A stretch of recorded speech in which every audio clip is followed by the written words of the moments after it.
10-12 દિવસથી ગોલાસણ ગામના ઠાકોર સમાજના આગેવાનો તેમજ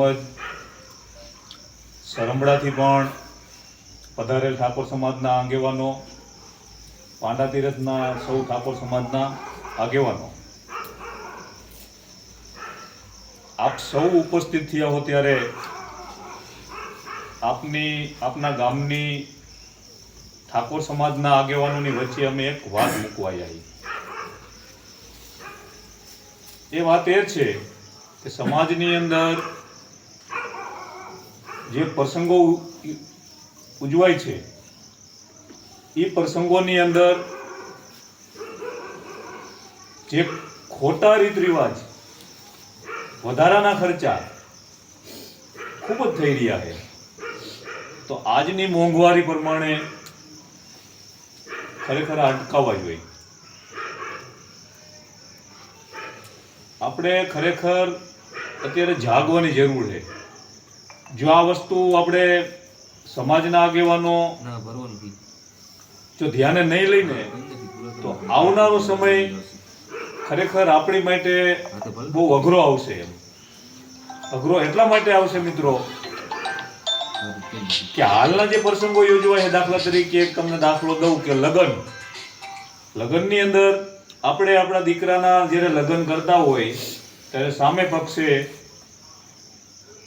ઘરેણાં માંગતા હોય, જેમ કે કાનબુટી, સોનાનો હાર, પગની ઝાંઝરી, આવા બધા દાગીના ટૂંકમાં માંગતા હોય.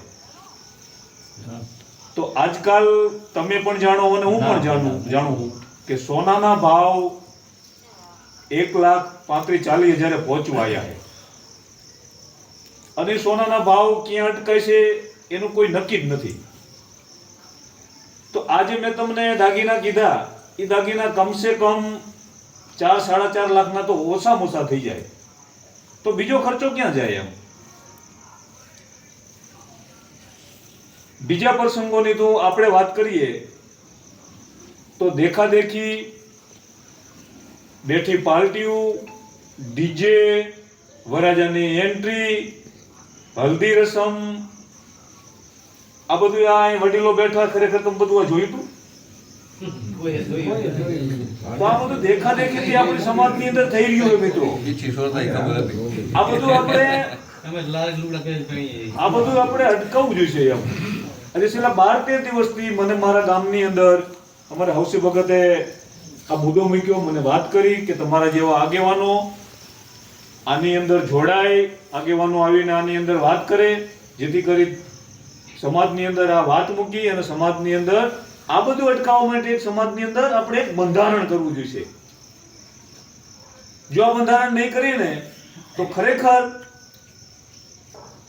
આપણી જે થોડી જાજી વધીને એ મિલકત કાં તો વેચી જાય છે, અને કાં તો આપણે જો વ્યવહાર સાચાય છે તો ક્યાંકથી આપણે વ્યાજવા રૂપિયા લાવીને આપણે આપણા દીકરા દીકરીઓને પરણાવવા જોઈએ છે, કાં તો કોકની આપણે ગુલામી કરવી પડશે. એટલે જાગવાની જરૂર છે. ખરેખર આ બધું ન કરવું પડે તો એની માટે એક બંધારણ કરવું પડશે. તમે બધાએ ખરેખર સોશિયલ મીડિયાના માધ્યમથી કે ટીવીના